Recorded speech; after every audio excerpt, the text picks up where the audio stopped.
You're listening to The Swinger University with Ed and Phoebe, an educational podcast about swinging. Nothing in life comes with a manual, so our intent is to provide a concise podcast to help make sense of the complex and fluid nature of sexuality and swinging as a hobby. You will hear about our growth, challenges, and excitement through our personal stories. We will offer our suggestions on what works well and what doesn't each step of the way. We appreciate the existing swinger podcast community and hope our offering will enrich an ever-growing sex-positive society. This podcast discusses sexuality between consenting adults and is intended for mature audiences. We are not licensed professionals, and this podcast is for entertainment purposes only. Welcome back to our podcast. Today we're going to talk about the April 2019 Bliss Swinger Cruise. We'll talk about what to expect, what to bring, and some of our fun. Our ship hosted 1,500 couples, which facilitated a lot of great conversations, connections, and copulations. So let's get sailing. So, what is a swingers cruise? Well, we weren't sure what to expect. We'd heard some good things about them. We'd talked to couples over the years about various destination events, the desire resorts, the cruises, hedonism. And we decided to try a cruise. And I can't remember why we picked the cruise over anything else, but it was just one of those spur of the moment things where we were like, you know what, let's just do it. Let's pull the trigger and let's just go. Yes. And we'd heard enough good things, but we kind of went into it with almost a naive anticipation of fun. Right. We just knew it was going to be fun, but we didn't know exactly what that meant. Right. Of course, I had a lot of questions, and I asked my friend some things, but still, as many questions as I asked, it still didn't paint the picture that it was, because everyone's experience is different. Yeah, we were learning things about the cruise today when we were preparing for the podcast that we didn't even realize at the time. So it doesn't matter how much research you do, how many podcasts you listen to, right, etc. You're still going to learn things, and you're going to discover stuff after the fact, and even on the cruise. So anyway, and the only thing I would say is that, you know, if you're going to go, just go with the intent that you're obviously going to be on there for 5 or 7 days and make the best of it. If you start to freak out, yeah, take a deep breath, find a nice quiet place and reconnect. Right. So let's talk about this a little bit. So here's some basic facts about the Bliss cruises that are going on right now. First fact, there is a spring and a fall cruise. Now, we did an April cruise, so it was a spring cruise, and it's a 5-day cruise. And the boat that we happened to be on was about 1,500 couples. So that means that there's 3,000 people on the boat. Mm-hmm. Quite a few people. Mm-hmm. There's also a fall cruise. Now, the fall cruises are 7 days. So you get 2 extra days, woohoo, which at the time sounded like too much, yes, but after we were on day 4 or 5, we were like, oh my God, it's going to be over. Yeah, we just got our groove on. I wish we had 2 more days. I had so much fun. It was a blast. The fall cruises, at least the ones that we've looked at and the ones we've signed up for, are on larger ships. They go for 7 days. You get the 2 extra days, and one of them that we were looking at has 3,000 couples. Now, this is an absolutely massive ship. So the 2021 cruise is going to be on something called the Oasis of the Seas, and it's gibungus. That's over what we didn't even meet half the people on the cruise. I mean, you got to figure meeting some percentage of 1,500 couples, mm-hmm, double that. Mm-hmm. So there's some good things there.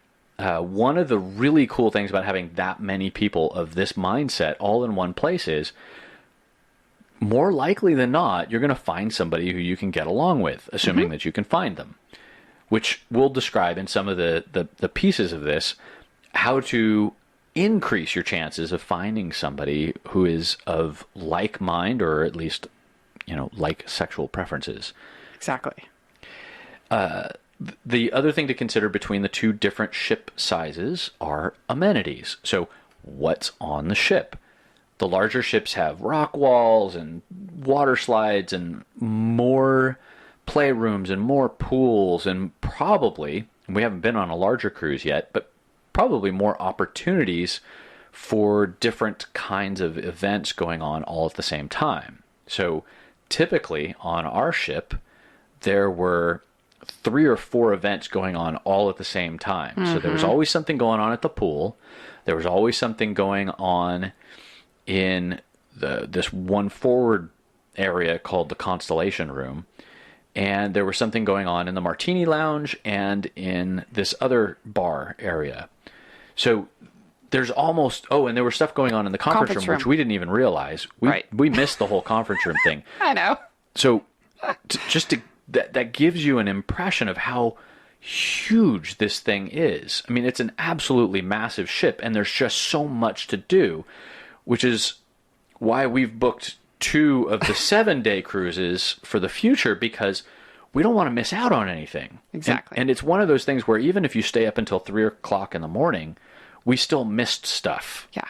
And I never thought I'd stay up that late. And I did. No, we're like 9 o'clock. In bed. In bed. I like my sleep. And other things in bed. Yes. But we're typically not the night owl, stay up late, party till the break of dawn kind of people. No. To not age us too much. We're getting too old for that shit. So anyway, we prefer our sleep. We prefer our quality time. And we're not really big partiers, but there's so much to do. And there's so many people to meet. Yes. Anyway. So. And we liked spending most of our time in the playroom. we did. And we opted a lot of times to move to a playroom instead of hanging out in a dance club. We like dancing. Yeah. We like dancing a lot. But well, I'm there to... We're in Rome. We're going to be like Romans. I'm just saying. Yes. So we were Roman.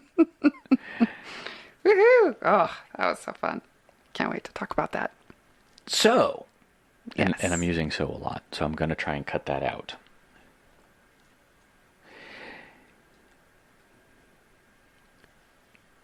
Here are some of the things you want to bring on the cruise.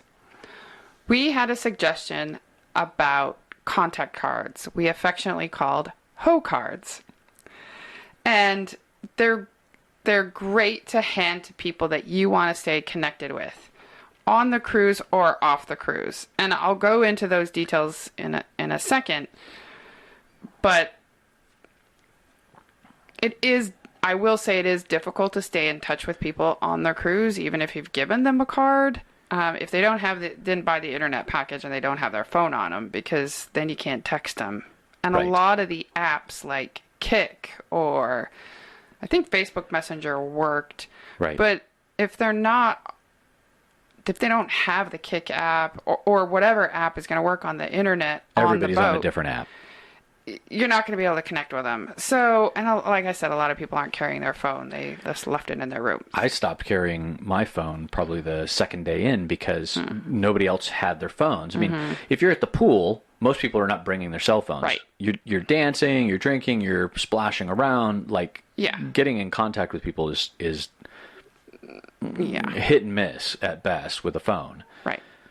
So, but what the cards do provide is a way of staying in touch with people, a face picture. So our cards have a picture of our face on there. They have our phone number. They have our Kik account. They have our email account. And what else? Our profile names on all the different sites that we're on. Yes. And on the back, we included the QR code.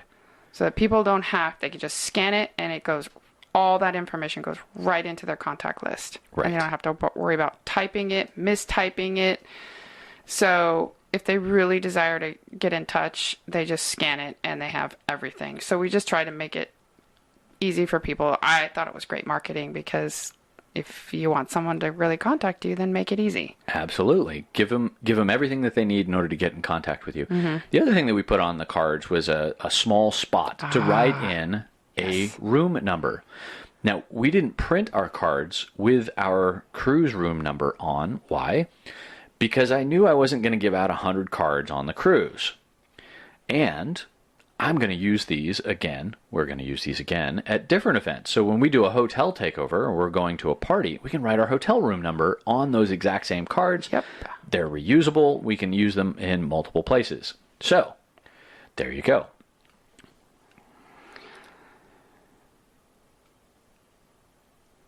The other thing that people bring to are on the cruise are door decorations. We heard a lot about this on several forums, and we didn't go too crazy with that. Some people went super crazy. They brought pictures, whiteboards, all kinds of magnet things. And what we found mostly is that they're just entertaining. Some people would use a whiteboard to say where they're going to be. And at first we tried that, but then we're always changing our mind. We'd run into somebody and we're like, Right. well, we were going to the martini bar, but we ran into this other couple and they wanted to go to the gelato bar. So we followed them to the gelato bar. Exactly. So it's difficult to communicate in that way. But what I would say is for the door decorations, if you're going to do something, go big. So if you're going to bring a couple back to your room, the best thing that we saw was someone put a big red boa all the way around their door, which was fabulous because even if they forgot the number, but they remember that that your number started with a 2, and Right. which meant you're on the second floor, all they had to do was walk up and down the length of the ship and look for the big red boa. Yeah. Easy. Absolutely. So that's what we're going to do next year. Yeah, so we'll pick something that's easily distinguishable from everybody else's door. We'll find something. We'll find something that will be distinguishable from all the way down the hall. See, the advantage is someone steps down into this hallway and they look down this long column of doors, and there it is. There's the, I don't know, dancing monkey. Who knows? Oh. Something fun. Hanging right off the front of the door. You can easily find that door. So we'll be like, hey, come to the tiki room. And they'll be like, tiki room? And there it is. Anyway. Ooh, that's fun. Clothing. So we actually did really well with packing for Yes. this trip. We plotted out our clothes well in advance. You even took photographs of all of the outfits. Oh my God, ladies, this helps so much. I laid it out on the bed. I happen to have a black bedspread, so this really helped. And then I stood on a step stool and I took a photo. I tried to coordinate bottoms with tops. So bottoms you can typically wear a few days in a row and you just switch out your tops, if they get smelly. So I laid out the outfits on the bed, took a photo, and then created an album in my iPhone called Cruise, and that way I could just see what matched with each outfit, what jewelry I was going to wear, earrings, the shoes, the whole nine. The whole ensemble. It was so easy. And there's another tip that I'm going to talk about. Yeah, because the trick about this, and we've kind of launched into it without really explaining it, there's a theme every single night. So, for example, there was a 007 theme. There was a Glow night. BDS. No, it was Monster and Fetish. So some people dressed up in like Halloween costumes and other people were just in leather and bondage gear. Right. But your cruise will have different themes. And so every night will have some kind of a theme for people to rally around and have specific costumes for. And we had Super a blast. fun. Oh my we had gosh. a blast with it. So fun. And we didn't go crazy with it. We had some of this stuff, or we repurposed things that we'd done before. Like glow parties are very common in our area, and we've been to several of them, and we've started accumulating outfits and accessories for these kinds of events. So for us, it was really easy to get some of this stuff together. So for your theme outfit, we'd kind of put all of this stuff together ahead of time because for a couple things, I needed some pieces that I didn't have for costume. There was a uniform night, for example, and I didn't have shorts that I wanted to wear, so I ordered some from Amazon, which were these very tiny, sexy shorts. Lace up over the crotch. Yeah. Like almost like kind of reminded me of like a football. They were kind of like football pants, yeah, but they were short. Just short. Very short. Sexy. Yeah. So the theme outfits, you should describe what your tip is for next year, because you learned something after you did all this, and you're going to try in this next year. And by the way, while Ed had to put together things that he had in his closet, and he only had to add a few accessories, I went a little hog wild, and I got myself on Fashion Nova, and I shopped the heck out of it and found some fabulous, very inexpensive outfits. Just be aware, check the sizes, because sometimes they don't quite fit the way you want them to. Anyway, I coordinated all the shoes, jewelry, necklaces, all the other stuff, how I'm going to have my hair with that outfit. I laid it out on the bed, and then I put it in a nice jewelry travel case. But next year, it was a pain in the butt, undoing everything and repackaging back in there. Next year, I'm just going to get these little tiny bags, and I'm going to just pin them to the outfit. That way, the necklace, the earrings, the rings, whatever, bracelet is all together in a little tiny bag pinned to the outfit. Then I just dump it out and I dump it back in, because I don't have time to coordinate and attach everything back into the... Plus finding it in the little attaché. Yeah. It was just a little bit too annoying. I like to be organized, but that was a little too annoying for me. I got things to do. This cruise was super fun, and the least thing you want to do is be in your room too long. Exactly. And that's the one advice that we had, or that was the takeaway that we had at the end of ours, which was we spent way too much time in our cabin. Well, most of it was sleeping. Some of it was sleeping and napping, but the kind of the preparation and getting ready kind of stuff, we'd like to cut that down because I think we missed some valuable time hanging out with people. But to help with that, one of the other things that we're going to recommend for cruises is keep it simple.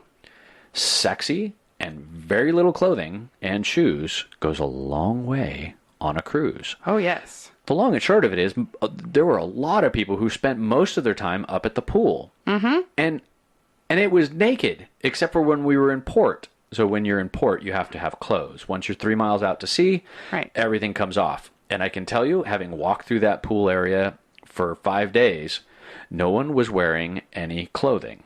Well, very few. There were some people who wore clothing. For those who were a little bit more shy or demure, then they would wear something. Or like that bathing suit that they just spent $50 or $80 on. There is that too. But for the most part, people were topless or naked, and just having a blast. Yeah. Everybody was dancing, having fun, and it was not a big deal. So if you consider that this is, for the most part, a nudist event, people who enjoy being naked, you don't need clothes for that. Nope. A swimsuit, maybe. A cover-up, just to get back and forth down through the halls. Some flip-flops, and whatever you're wearing for the evening. And that's it. And if you're on a day excursion, shorts and a top or whatever you're wearing to the day excursion. Absolutely. So ours was in the Caribbean, and so the weather was in the 75 to 80s. Mm-hmm. And so, nice, breathable shorts, clothing, something like that for the excursion. If you're doing something a little bit more adventurous, plan accordingly. We did scuba diving, which was an adventure in and of itself.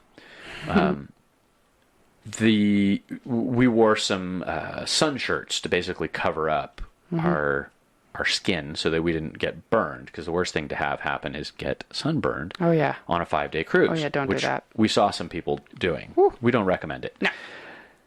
So we've covered the excursion. We've covered the bathing suits. one thing that was on our boats, which we didn't know, was there were robes in our cabin. So we didn't even need to bring robes, which was great. Mm-hmm. The theme night stuff, you've covered shoes, basically heels, men, something to walk around on the excursions, something to dance in, and flip-flops. And that was pretty much it. Mm-hmm. And of course, if you're going to play in the playroom and you like to entice and maybe offer a little bit of concealment before the unwrapping, lingerie.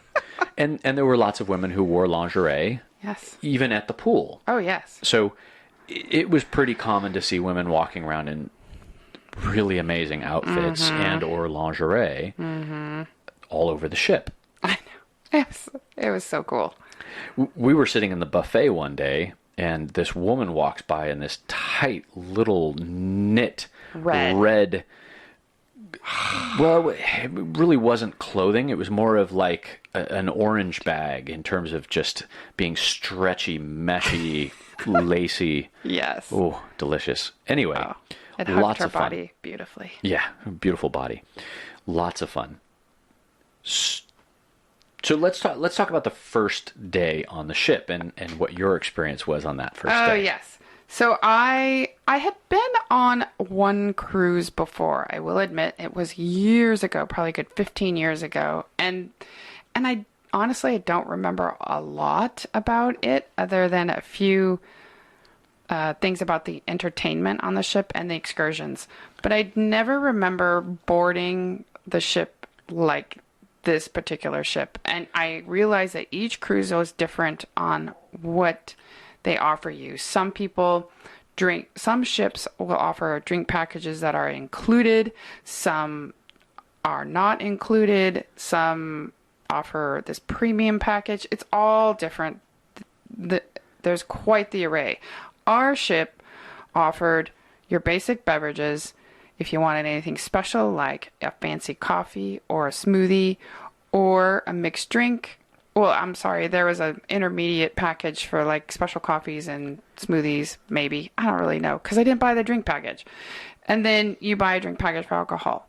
The drink package for alcohol was $75 a day per couple, and you couldn't share. Per person. I'm sorry, per person. Yes. Couldn't share, which we figured out was about, the drink was $10 a drink or $9 a drink. You'd have to drink 8. You can do the math, about 8 drinks a day to get your money's worth. We've never drank 8 alcoholic beverages in a day, and we weren't sure how the pour was going to be.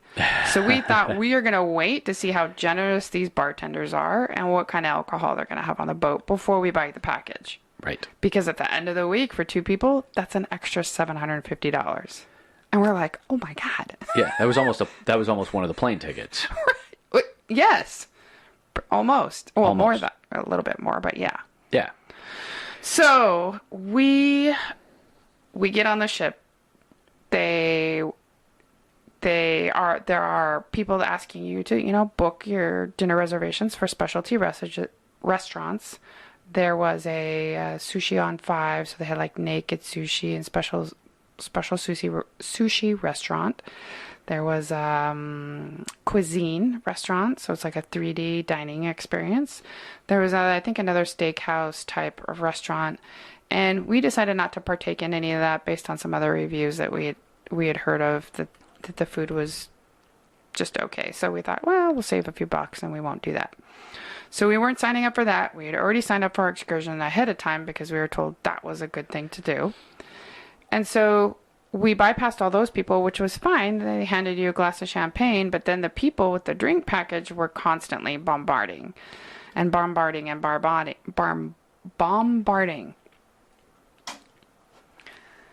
So what we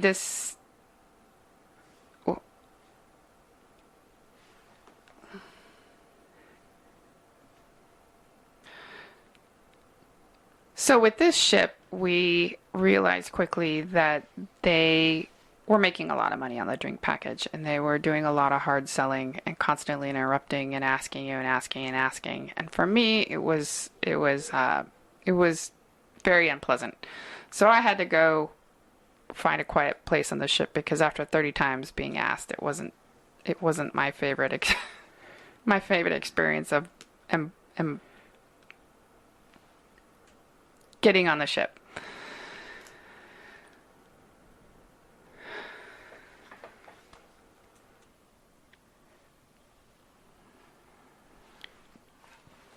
Once we got on the ship, we met a lot of the the cruise personnel that were there to facilitate individuals wanting to sign up for excursions, drink packages, and the specialty restaurants. So you have an opportunity to do that at that time or right before the cruise. Right. We decided to do some of that before the cruise online so that we didn't have to do that at that time. So we bypassed all those individuals. They gave us some champagne, and then we headed off to go have fun and explore the ship. Right. And one of the reasons why we chose to do something, to book one of our excursions ahead of time, was one of the other excursions in one of the ports that we were going to be in. We were going to be in Belize. There was a clothing optional snorkeling expedition, and it was on a catamaran, and it sounded like a lot of fun, but it sold out. Yes. And so we decided before the other one sold out that we were going to book it ahead of time because we wanted to do something on one of the shore excursions. So we did. We booked a scuba excursion, and it was great. I'm glad we booked it ahead of time because it kind of took the worry out of it, and we didn't have to manage any of that stuff once we got on the ship. But you can purchase or manage your excursions and these other packages that they have available once you arrive on the ship. You can also do it after you're off the ship, but it's not ship facilitated. So, right. In other words, non-cruise sanctioned events and excursions. Right. And the cruise sanctioned events and excursions guarantee that they will get you back to the ship on time. And since this was your first cruise and I hadn't arranged that on my prior cruise, I didn't want to mess around. I don't want to get left behind. Now, the cruise lines will also tell you that they've vetted these excursions and the companies that are running these excursions. Yes. Which is also a little bit of peace of mind. And they actually give you a little bit of a warning about doing things from expeditions or these excursions that aren't affiliated with the cruise line because they can't guarantee your safety. So they kind of give you this little scary warning speech about bad things can happen to you. Anyway, all that being said, best thing to do, there's plenty of excursions. You can book it through the cruise. Just either take care of it ahead of time or do it through the cruise line. And it's easy. It's really simple. And there wasn't a marked cost difference between the two different ways of booking excursions. And so we just did ours through the cruise. It was just easier. The reason why you'll wander onto the ship is you won't have your baggage. Or access to your room. These cruise ships dock, and within, what did we figure out? It was like 4 hours? Yes. They turn these boats back around and get them out. So everybody disembarks, all their luggage is taken off, the next people come on, and all of their baggage comes on. They clean the rooms, they prep them, and they bring the luggage to the room in 4 hours. 1,500 couples in 4 hours. It could have been 8, but maybe it was 4. But it was fast because even 8 is because they disembark speedy. at 8 at 8 a.m. We have to be out of our rooms at 8, and you can't board until 11. Yes, right. So they're moving people on and off at It's insane. It's food, it's alcohol, it's luggage, it's everything. It's quite the ballet. It's amazing. In terms of getting all this stuff on. So, with that in mind, you won't have your luggage. You basically give that to them. They run it through their security checks. They run it through the scanner, just like at an airport. You're going to check your bag. But the bag checking process goes on to these little shuttles. The staff for each floor grabs the bags, and they wheel them up outside of your room. And they just prop your bags up outside your room. So, you will want to bring on with you a carry-on, just like on an airplane, with essentials. So, if you want to hang out at the pool or you just want to explore the boat, you can figure out what you need to bring. Flip-flops, maybe some sunscreen, cover Yeah. up, swimsuit, and because you're in port, you have to wear a swimsuit. So That's right. don't get all naked. That's right. They won't like that. That's right. So it's pretty simple. Now, one of the other things that they gave us, which we were dumb and we didn't pay attention, they gave us a gift bag. And it was a nice little carry-on bag, little satchel thing. It's like a grocery bag with a bunch of stuff in it. Some of it was brochures for other trips. Some of it was advertising. But most importantly, this particular cruise had a book. It was a printed book. It's absolutely fabulous. We'd gotten a PDF version of it before the cruise, and we'd forgotten that they were going to hand them out. We had it in our luggage the whole week, and it wasn't until we got home where we started looking through them. Wow, this is really cool. I wish we'd read this before. Like I said, it was dumb. Knowing that, we're informing you, read the manual. It's right there. They're going to give it to you. It's really cool. They give you all kinds of tips and tricks. They describe the itinerary. There's I guess we're going to get into the itinerary, the daily itinerary later, but read the gift bag. Go through it, see what's in there. Yes. Great tip. The other thing that will occur prior to you getting to your room, I think it happened prior to you getting your room or right after you're allowed to go to your room. They'll announce it by deck. Yeah, they have to make sure that everyone's on the ship first before they do this. Yes. They call it a muster drill. It's an emergency drill. It's a safety training that you watch a video, you listen to someone speak, and you learn about how to get off the boat in an emergency. Yes. You're absolutely required to go. If you do not go, they will hunt you down. I'm not kidding. Oh, yeah. International maritime law requires all passengers to participate in the muster drill. I almost didn't want to go. I'm like, they won't know.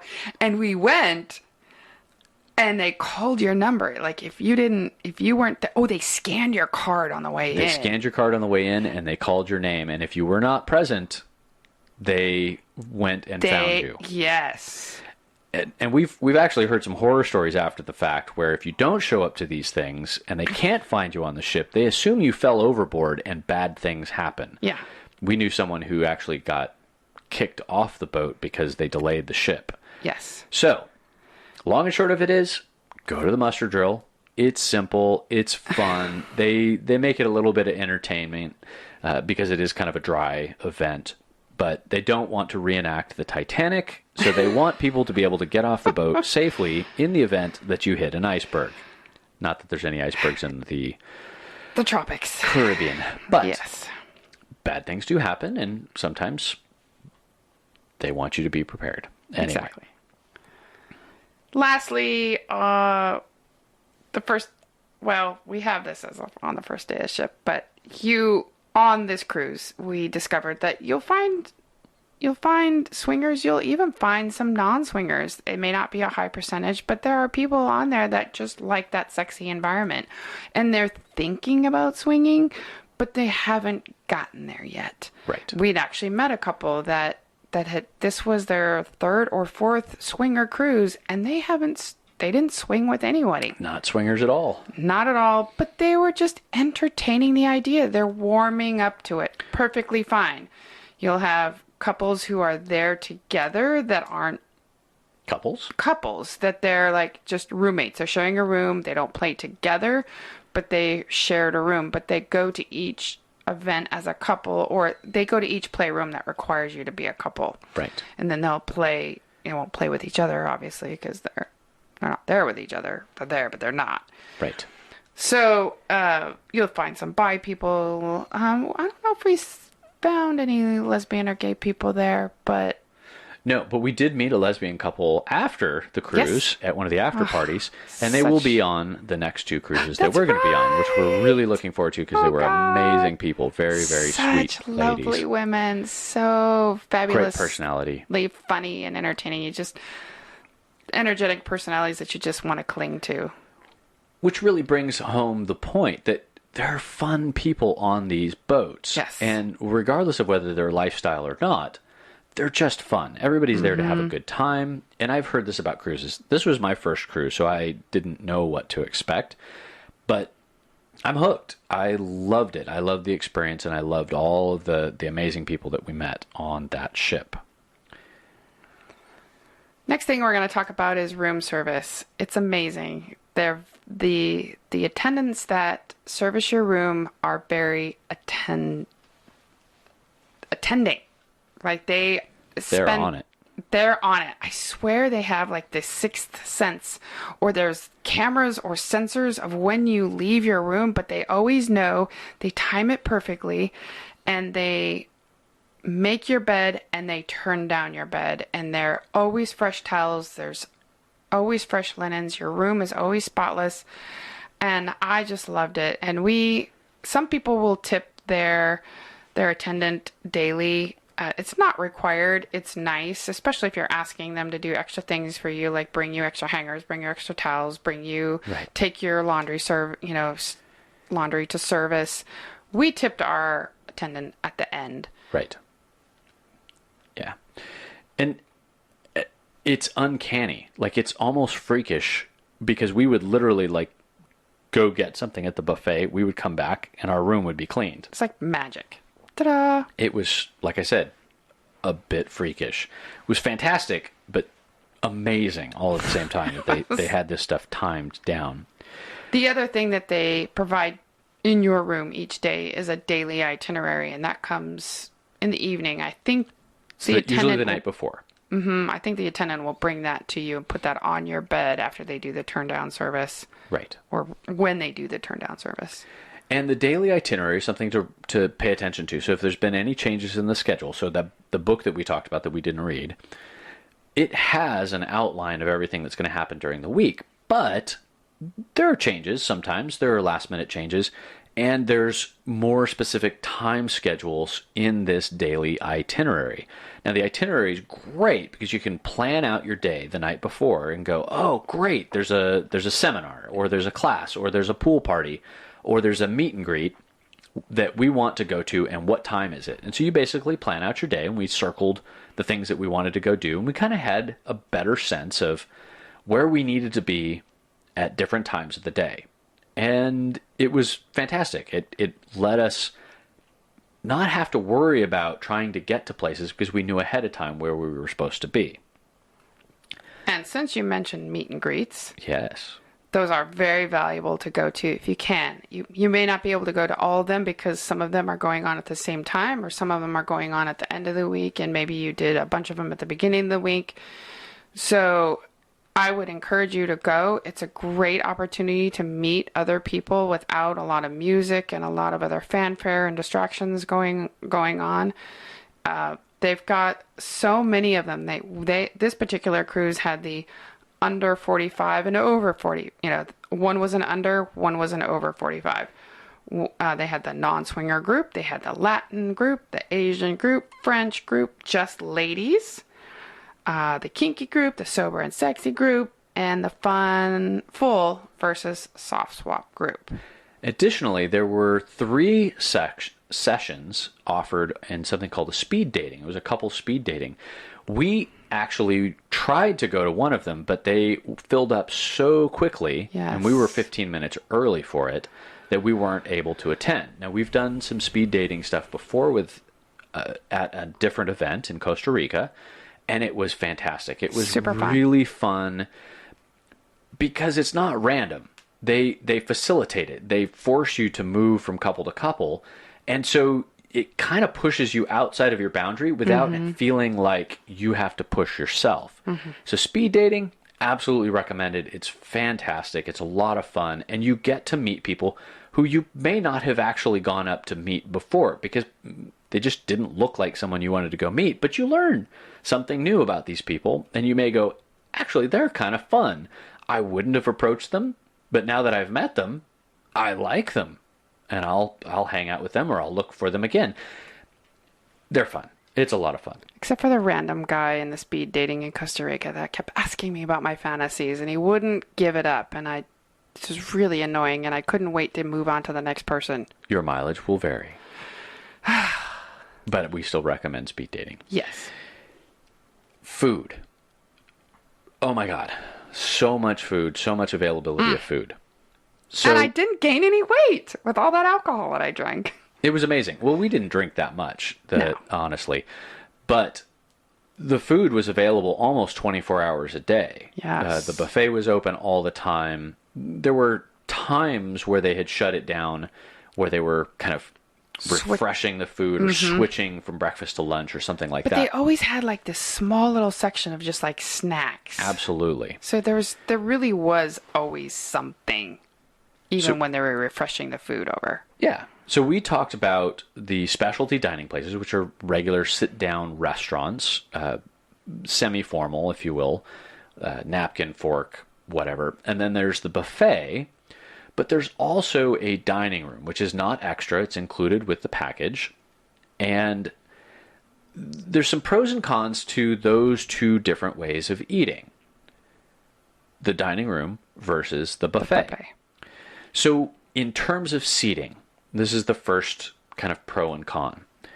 In the dining room, they pick where you're going to be seated. Now, if you come in with a group, they will seat you all together. If you don't come in with a group, you're going to be in a random group. That could be good. That could be bad. It's random. So it's a blind date with people who you've potentially never met before. Right. We'd heard from a couple that got seated with a group that was much older than them, and they felt a little bit out of place. We happened to be with a group of people who we knew, and so when we attended the dining room, we were all sitting together for most of the meals. Yes. So we didn't have that issue, but I could see how it could go either way. It could be a lot of fun. You may be seated at a table of just crazy, fun, sexy people that you wouldn't have met otherwise, and you're forced to sit together with them at dinner, and they now have met you, and who knows what's going to happen after that. Now, the buffet, you control your own seating. You wander through the line, you pick up a plate, you load it up, and then you can scan and peruse the dining area, which is just a bunch of random tables, and you pick your own target. Yep, I liked that. The buffet was nice. You shop for your food and then you shop for your people. Exactly. And we met some great people at the buffet, and we had some good times with that. Now, the other thing to consider is time. So the sit-down dinner, the dining room, it opens at a particular time and it closes at a particular time, and everyone is shuffled in all at the same time. And so it's like a restaurant where you can end up having to wait half hour, 45 minutes to be seated. If you're in for a sit-down dinner where you want the full, salad fork, dinner fork, butter knife, regular knife, spoons, dessert, 3-course meal thing, then definitely do it.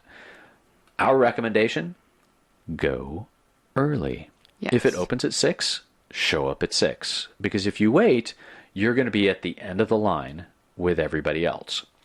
We got there early with our group each time, and we were seated fairly quickly. Like, we walked in. The wait staff actually lines the corridor as you walk in and greet you as you come in. It's actually kind of fun experience. Once everyone's seated, then they're all running around being crazy wait people, so you don't get that experience. We saw that. That was fun. But even then, you still have to kind of wait, just like a restaurant, for everyone else to be seated, for food to be brought out. It comes in different phases. And so there can be a bit of a wait. It's usually about an hour to 2 hours to sit down and eat and then leave. Mm-hmm. And that includes dessert. And that includes dessert. Like I said, it's usually a 3-course. There's usually an appetizer or a salad beforehand. There's a main course, and then there's a dessert. Right. They offer coffee and, of course, wine or any alcoholic beverages that you would like, whether you have the package or not. So that's available. The buffet, on the other hand, you control it. You walk in. It's fast to pick up whatever you want, as fast as you can walk around and grab whatever you want. And you have the flexibility to stay there as long as you want or as short as you want. There's a couple other tricks with the buffet that we found out. there's usually a special spot at the back of the buffet which offers a steak or an omelet bar. We didn't know about this until probably about halfway through the week. Mm-hmm. Turns out in the morning there's an omelet bar, and they'll actually make you custom omelets. So instead of the prepared food, you get custom food, which is kind of cool. And with breakfast, they offer steak, but it's usually just pre-cooked. For dinner, though, you pick the exact slice of meat that you'd like, how well you'd like it cooked, and they cook it for you right there. It's kind of cool. So if you're a big steak eater, not a bad way to go. You basically get a custom steak to order, and you're not eating in the typical buffet fashion, which is like a heating tray of food. Right. The food was great at the buffet. Mm-hmm. There was Indian food, there was desserts, there was always a selection of desserts. We weren't big on the desserts, but there's always fruit, there's Cheeses. always bread, there's cheese, there's various meats, there's all kinds of different ethnic foods, and usually there's a theme that they offer. But Rice's there's usually curries. several kinds of things going on all at the same time. So even if the main theme is Mediterranean, there'll also be kind of complementary or opposing meal choices available at the same time. Oh, So good. much good food. And like I said, it was great for us because we got to nibble a little bit when we were hungry. We didn't have to overeat. It wasn't like we had to eat 3 times a day. We could, when we were hungry, we would have some food.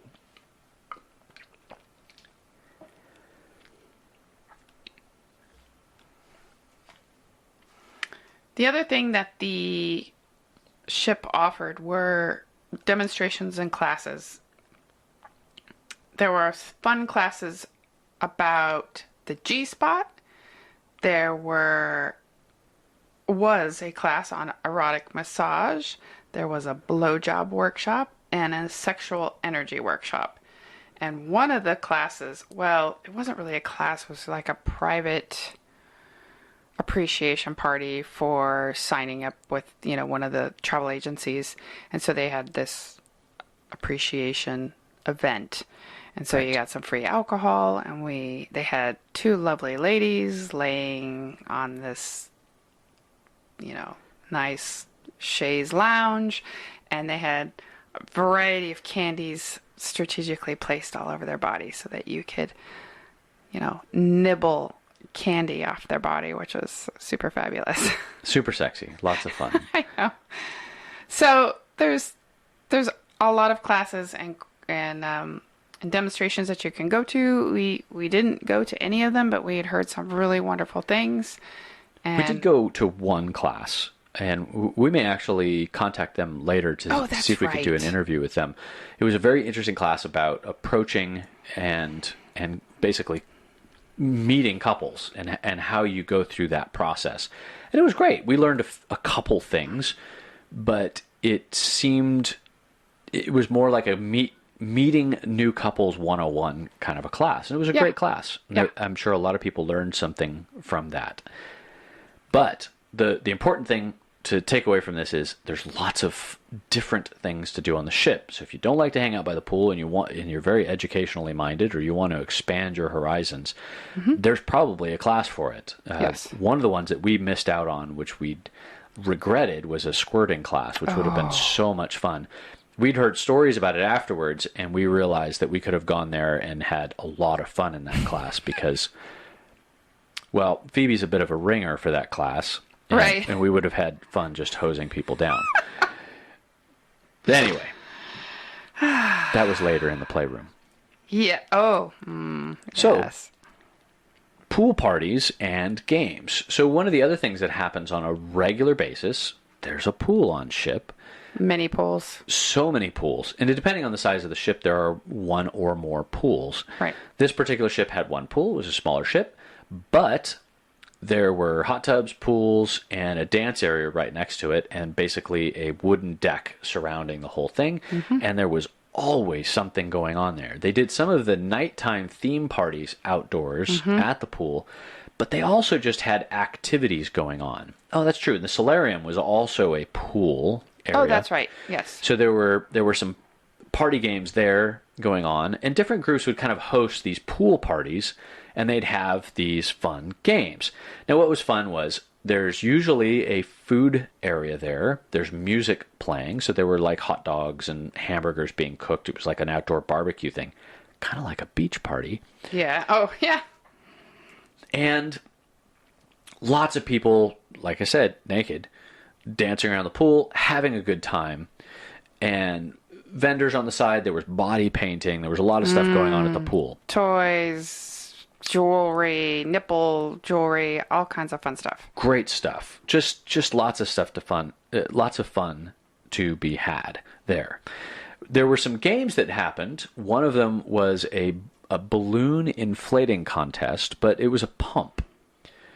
And there was a men's version and a ladies contest going on, and basically they had to grip the pump between their knees and stroke the pump to inflate these very long curly balloons, and the person who inflated it the fastest and popped the balloon won the contest. Yes. It was fun to watch, but it was also fun to participate in because these people were actually competing for prizes, like legit prizes. Yeah. Like $750 off of a Hedo trip kind of prizes. Yeah. We found out late that would have been fun to participate in, but we didn't know about the prize part, and we didn't know about how you entered into the contest. I don't know if they just picked people at random or what, but we watched one of these contests. They were hilarious. They were a lot of fun. One guy broke his pump. Another lady was amazing at what she was doing. I don't know where she learned her technique, but it was fabulous. Super fast. And the other thing that I'll point out about the pools is that they drain them nightly. So if you're worried about the cleanliness of the pools, they drain them and they clean them every single night and they refill them. Now they're saltwater pools, so they don't have that chlorine harshness to them. You probably need to rinse your suit because it's got salt water in it, but it's not nearly as bad as chlorine. And they're fairly warm because they're heated and they're up on this top deck and lots of people are in them. So much fun at the pool. Oh my goodness. Yes. So, one of the other things that you may want to consider is figuring out how to approach others. Maybe come up with an elevator speech, something that's going to allow a quick introduction and let individuals know who you are, where you're at in your, lifestyle, and what you're into. And Ed came up with an elevator speech for us. We didn't actually have the opportunity to use it. This was one of the things we read in the book after the cruise.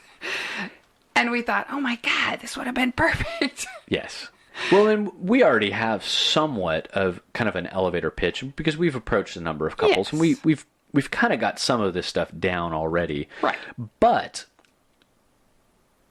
this is a really good technique for cutting to the point and not either wasting your time or someone else's time if you're not on the same page. Right. So here's an example.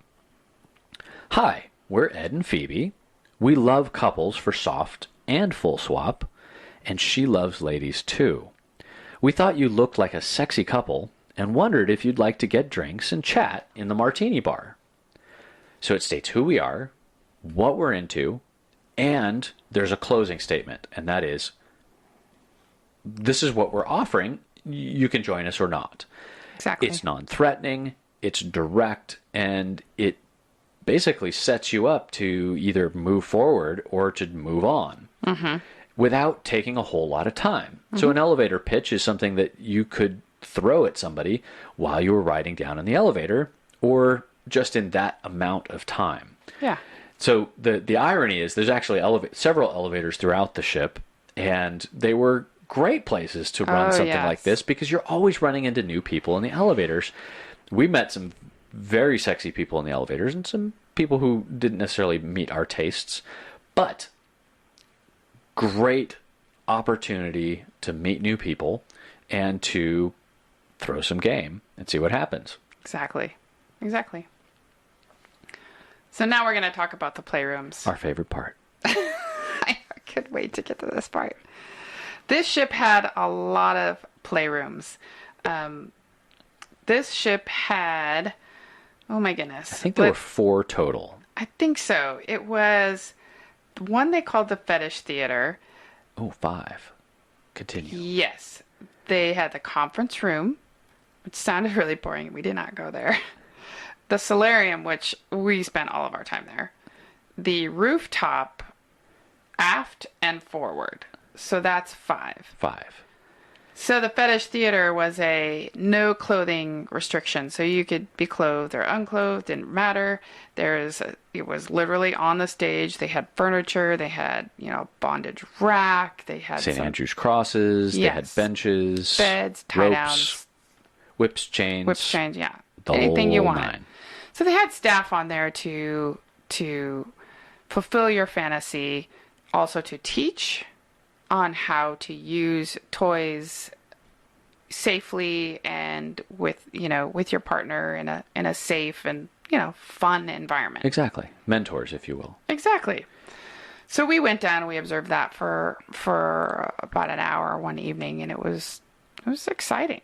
It wasn't really our thing, but it was exciting. Yeah, there weren't that many people participating, but the thing that actually drew us into the theater was as we approached the doors to the theater, we hear this very pronounced, it wasn't even faint, it was very pronounced woman enjoying herself. Having what sounded like an orgasm.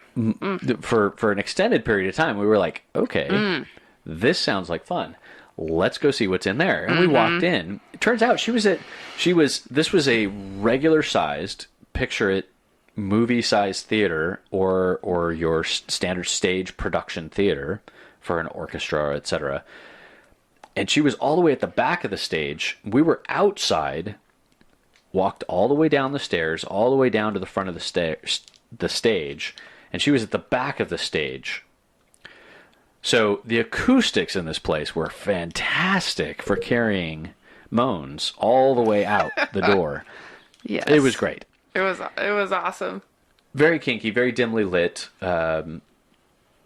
very comforting in terms of not bright lights or overly harsh lighting. So it was conducive to sexy fun. It was. The conference room, turns out there were no clothing restrictions, so you could kind of go in with street clothes and observe. And I suspect that there was probably an observation area as well as a play area in there. Like Phoebe said, conference room just didn't sound sexy. They should have called it something like the forward fuck room or something. I don't know. Right, I know. But they didn't. Actually, that would have been aft. That would have been at the back. So they could have called it the back room, which would have been very sexy. But they didn't. They called it the conference room because it was in the conference room. I know. But it sounded very dry. And I know. So we did not go there. We didn't go. But it was a room where some of the seminars, for example, the squirting seminar, was actually done in that room. So we should have gone, but we didn't. Right. Competing schedules, busy, sleeping, eating, fucking, I don't know. Something was going on. So let's talk about the rooftops first before we talk about the solarium, because that's where we spent our time. Right. And we went to one of the rooftops. Never found the second one. Didn't find the second one because, like we said, this ship is absolutely massive. We didn't even find the gym on the ship. We brought our gym clothes. And we went to look for it, but we ended up having so many other things to do, that we just never got there. No. We had plenty of exercise. I'll just say that. Yes. We did go up one night. I think it was the first night. And the rooftop playrooms were nice because they were outdoors. Mm-hmm. So you had the moon and the stars. Unfortunately, there was also a 100-inch very large TV that was Massive. bright, playing porn, which lit the whole place up like daylight. Yeah. And it was very harsh. Lighting. Yeah, not it sexy. was not sexy at all. And there were probably 30-mile-an-hour winds up on the top deck. So cold. Totally the wrong kind of blowjob. Yeah.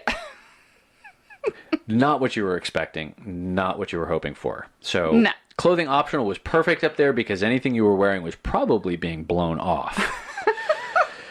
And we literally watched people leaning sideways, trying to get in and out of some of the doors because the wind was blowing so hard. Anyway, so the outdoor playrooms, while they sounded fun, probably would have been better during the daylight than they were at night. But we did hear about people who played up there, and they seemed to have a good time. So I would say, check it out. Check it out. And the solarium. Now our favorite, the solarium. Now the solarium was an enclosed pool and spa, and during the day they offered massages and spa treatments. Once nighttime came around, they closed it down. They brought in a bunch of beds with curtains around each bed. All the way around, yeah. So you could have a very private, discreet play area, but still be in and amongst a bunch of other people who were having fun. So you could hear sexy sounds. You could see people walking by.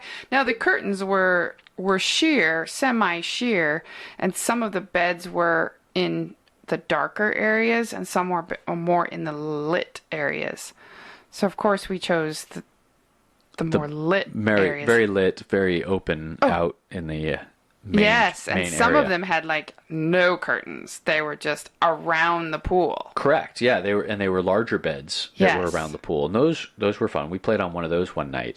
Absolutely fabulous. We drew people in who were just walking by because you do draw attention when you're out on these beds. So if you're shy, which I don't understand, but if you're shy, you probably want one of the curtained beds. Yeah.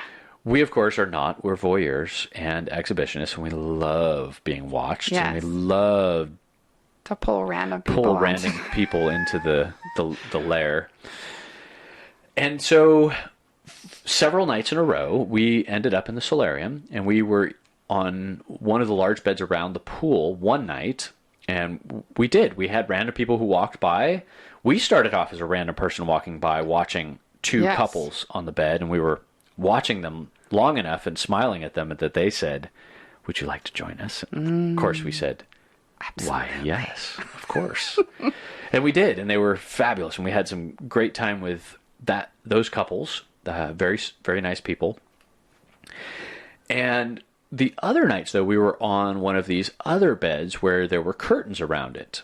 Now, like I said, we're exhibitionists. We get our freak on. We pull the curtains back. We don't need curtains. I don't need no stinking curtains. So we'd pull the curtains back. We were also in the habit of peeking through to the other beds that were beside us.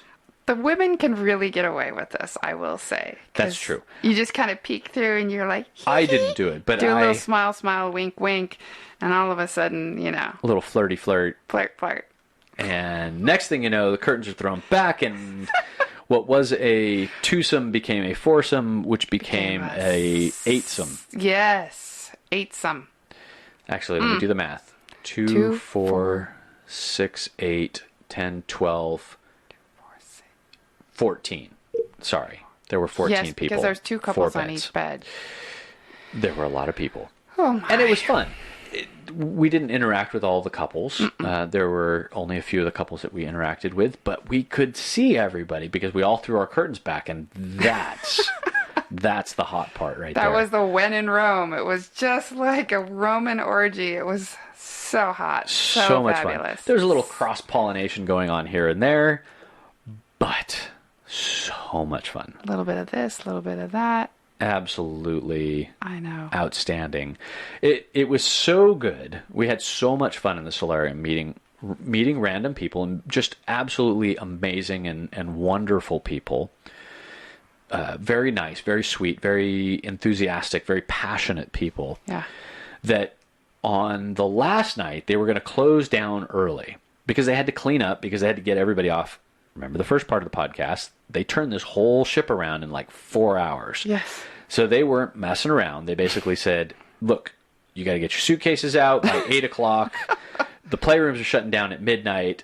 We're up in the dance party, and it's 10, maybe, 9:30, 10 o'clock. And we're looking around, and we're like, these people are all dancing. They're clearly enjoying dancing. Why are we hanging out with them? Because they're not going to get to the playroom in time to have any fun. That's right. So we said, screw these people, or not screw these people. Let's go downstairs where we really want to enjoy the last 2 hours of our cruise. I know. And we did. So we went down to the solarium and had a blast. So much fun. So nice. So much fun. So... So fun. The most important thing to hear, and the way that Phoebe described it, and that is to ask, to kind of peek your head through, to offer, but watch, observe, and when people will give you the signal, it's usually nonverbal communication, sometimes it's verbal communication, to participate. But the important thing is to get consent ahead of time. And we did. We found that the people who were approaching us and we were approaching them, they would always ask first. They would ask permission. And if you were interested, you would join. We had one very nice couple offer to have us join them on the bed when we were first wandering around. Right. She was very attractive. He was not our cup of tea. And so we chose not to play with them. But they asked very politely, and we very politely declined. And that's the important thing with all of this.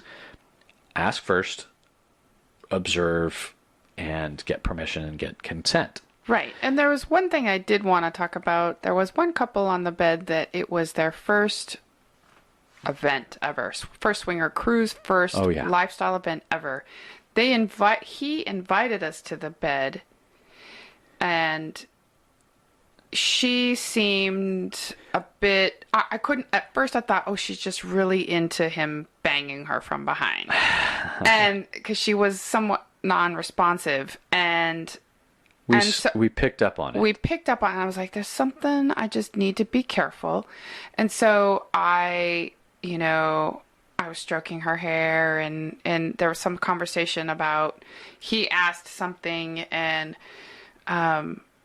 she had her head down a lot. She wasn't engaging. So I thought, okay, well, she's not real responsive. She's not engaging. So either she's very in the moment, she doesn't want to play, or she's shy, or this is a new experience. So when someone's not responding or giving you straight out confident answers, there's a reason. And so you just pull back and you respect that space. Absolutely. He was more gung-ho. He was more confident. She was less confident. And later that came out in the interaction, and then we pulled back, got off the bed and gave them their space, which was very nice. And the really important thing is to be observant and to be engaged with the people who are around you and look for the nonverbal cues. Exactly. People sometimes will not tell you verbally, right? But they'll give off signals, and and it's important that you listen to these nonverbal signals, right? And pay attention to what's going on around you. Be observant. Yes. People will respect you a lot more, and you'll have a better time, and you won't end up crossing someone's boundaries and potentially alienating them or even upsetting them and having other problems. Exactly. So we didn't have any problems. We very carefully backed away from them and let them have their fun, but they still kept the curtain open because they enjoyed the experience of watching other people around them. But it was clear that she wasn't quite ready for that level of interaction, which was great. And we did. We were very respectful of that, and I think they ended up having a good time. As a matter of fact, we contacted them afterwards, and they did. They told us that they had a fantastic time, and it was great meeting us, and we've kept in touch. So 2 final things about this, and that is the cleanliness. So everybody's, of course, worried about bodily fluids. We've all heard the horrible urban legends about adult theaters. These play areas are meticulously kept. As a matter of fact, as soon as a couple's done and they're up off the bed, staff is like, yeah, it's like on it, like it's like honeybees on the hive. They're just in there. They have stripped the bed, rubber gloves, squeegees, the whole deal. They've cleaned it, thrown down new sheets, ready to go for the next couple. Yes. They're fast, they're efficient, and it's really, really clean. When you walk into the room, there's towels available, and there are clean sheets on the beds at all times. Yep. Amazing staff, and they did a fantastic job. Some of these people are, actually, I think all of them are volunteers in some fashion or other for the ship. But great crew. They also provide lube, condoms, and there was water provided to you. Correct, and usually it's like a dispenser with like water cups, Yes. paper cups, so you can drink water, which is great. The other thing I'll point out is they give you a bag for your clothing. So some of the rooms are clothing permitted. The solarium that we were in, you had to be in a towel or lingerie. You couldn't be in street clothes. Yeah. And they gave you a bag so that you could stow all your clothes and you can carry them with Very you to nice. the bed. Mm-hmm. Now, we also bring with us our own preferred lube. So if you have sensitivity issues or you like a particular type of lube or you need a particular size of condom, bring your own because they'll usually provide the average condom.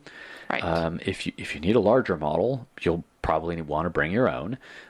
Otherwise, they usually will provide condoms there. But I still recommend bringing your own because there's all kinds of things that happen with condoms, and there's preferences with them. There's non-oxynol 9, which some people are irritated I'm by. sensitive to, so I just Latex versus non-latex. Yes, So you've got those. So we tend to carry everything for everybody, but we also bring chapstick and we bring breath mints.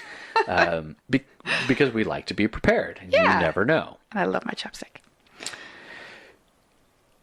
So if you can't tell, we highly recommend Bliss Cruises and all of the education, entertainment, and sexual opportunities to meet other like-minded people. We had a fantastic time on our first lifestyle cruise, and we hope that this podcast will help you prepare or inspire you to have your own adventure at sea. Woohoo! Yay! 2020, November. Can't wait. Oh my gosh, so excited. Thank you for listening.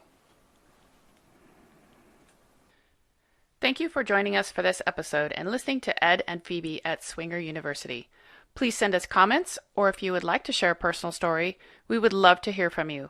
You can contact us via email at swingeruniversity@gmail.com.